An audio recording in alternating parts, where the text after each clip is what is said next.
Hey guys, welcome back. I've got some good news for you. For those of you who ordered the leather patch hats, you can see one here. We should have them all in this week, and we'll get them out in the mail to you. I'm planning on no later than the 22nd of April. So keep an eye on your mailbox and you'll get those hats here shortly. Something I wanted to talk about today, and this is just a quick video. We spent the last several days traveling between Illinois, Indiana, and Ohio. And so we've got a lot of work to do here at home, but I do have some interesting content for later this week based on some conversations I've had over the weekend. But I do want to just talk about one thing, and that is, I did several podcasts and I did an interview with Patriot TV about a week ago, and a lot of people were really concerned with this war on food. And it does feel like there's a war on food. But I want people to remember that it's not just that. There's been a very large intentional campaign against culture and society in general. And it's impacting people in all sorts of different ways. We were up at a college this past weekend visiting my daughter, and there were some comments made about certain kids that we ran into out there. And somebody, asked, where did these kids get the ideas from to do this to themselves? I mean, we see today, children being mutilated, and all sorts of strange things going on. And then we see our own government turning what has always been a very important holiday into having another meaning for those colorful eggs. And it is saddening. And it reminded me of something that, we talked about on the podcast with the Texas boys. And that is that, we live today literally in a synthetic world, an alternate reality from reality. And some of you may disagree with me, but I think, with technology and raising kids up on video games and creating, this constant fake atmosphere that we see through TV and everything else, in a way, it's made people sick. It's made people ill. They no longer see things for reality, and now we're feeding them fake food. And it's all intentional, I think. Well, it is. I mean, there's no way around it. It's something that we see being pushed in agendas and bills. I have my own theories on why they're doing it, but it's saddening, it's disheartening. And, something that we've realized in our years of traveling is that, the most important thing, and probably the most important thing we do now is, protecting our kids, right? Because that's the generation that's coming up. That's the generation that, right now, that, the young adults and teenagers, what they're coming into is a world that is vastly different than what their parents went through. Higher interest rates, affordability is completely changed, and it has a psychological impact on them. But then they've also been raised with video games, TV shows, fantasy worlds that don't really exist. But then they're being put in a society that says, oh, but your fantasies can exist. We can make them happen. And then they don't explain the repercussions of it. It's a really sad thing. And so, we recognize the importance of having our kids be involved in the outdoors, be hands-on with nature, with understanding how the world works, with understanding how our food system works, developing outdoor skills, survival skills, because those are the types of activities that ground kids back into reality.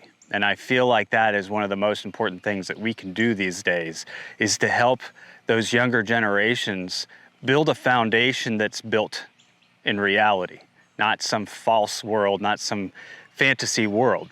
And that fantasy world is taking more and more kids every single day. And it's sad. It's saddening to watch. And a lot of us get angry about it. We go and revolt, and we stop shopping at places that support it. But what we really should be focused on are our kids and how we get those kids back into programs. So last fall, something that our nonprofit that Films Farms started doing was we created a rural youth development fund to help pay to put kids in programs, because the reality is it costs so much money. Even programs like Trail Masters cost over $100 a year. Boy Scouts or Scouts cost almost $200 a year. If somebody wants to join 4-H and they want to raise a cow, they need the funds to be able to complete that type of program. And so what happens is a lot of parents just kind of zone out, because right now things are very unaffordable. People are pinching pennies, and so their kids are the ones who end up watching more TV shows, watching more video games. And I think it's all by design. I mean, if you look at a lot of these programs, there's been a lot of effort put into destroying the programs themselves. I mean, they're still there, but a lot of them have been torn apart by institutions that have stepped in and started funding them.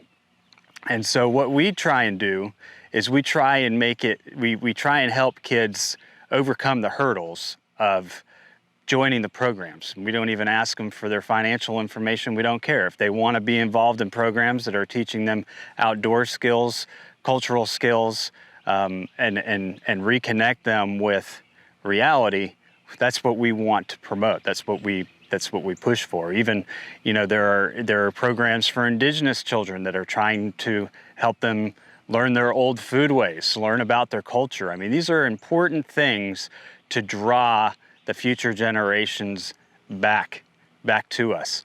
It doesn't do us any good if we're sitting on our thumbs watching it saying, hey, these guys are out of control, and then we don't do anything about it, right? So we're doing something about it. We're trying to put kids in these programs. Now, in the past, we've done a lot of donation drives to try and help out.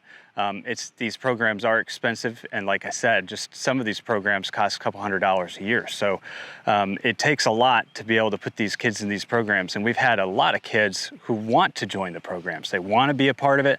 They want to learn these things. They want to learn these life skills, and their parents are willing to support it. They just don't have the funds to put them in it. So something that we've started to do a little differently is we've started to participate in the OLIGHT sales as a benefit for that fund. OLIGHT's having a sale right now, and most of the stuff on OLIGHT sale today is just a change in color. So you've got the Seeker, which is a really pretty color. You've got the Knife, which is a really pretty color. And then the things that we do with these, when they send us these to do these promotions, is we actually hand them out to people in the programs. So if you don't feel like you need them, you wanted to do something more than just make a donation to the nonprofit, you could buy some flashlights. I'll put our P.O. box down below and send them to us, and we'll get them out to those kids.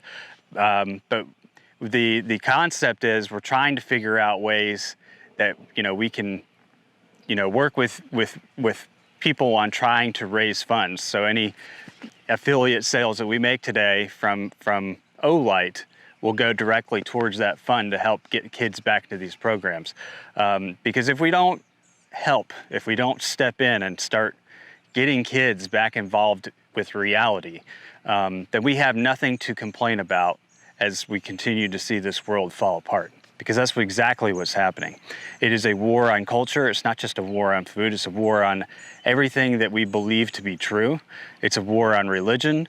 A lot of the programs that we support or we pay for kids to be involved with, we have our own ethical criteria. The local chapters need to be of a standard that we hold. But a lot of the groups that we support are based in some sort of faith, and we want kids to be able to grow up with having some sort of faith, with having a connection to the outdoors, with building these life skills. The more that we let these institutions and federal funding that have taken over supporting these programs shut them down or change them, the bigger problems we're going to have. I mean, that is the reality of it. I remember sitting with my wife in a conversation last weekend, and somebody asked, how does it get into these kids, into these young adults' heads? My wife said it happens when they're kids. We're not protecting our kids enough, and that's That's the sad truth. Look at the public school system. My kids we homeschool our kids. There's no way you could pay me to send my kids into that mess.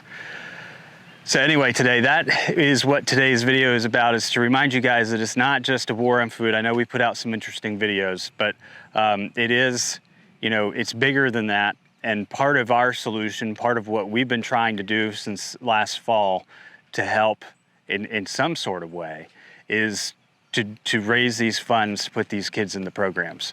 So consider the OLIGHT sale. If you don't want to do that, we have donations. We also have t-shirts on our website are for the Rural Youth Development Fund. I'll put a link down below for those.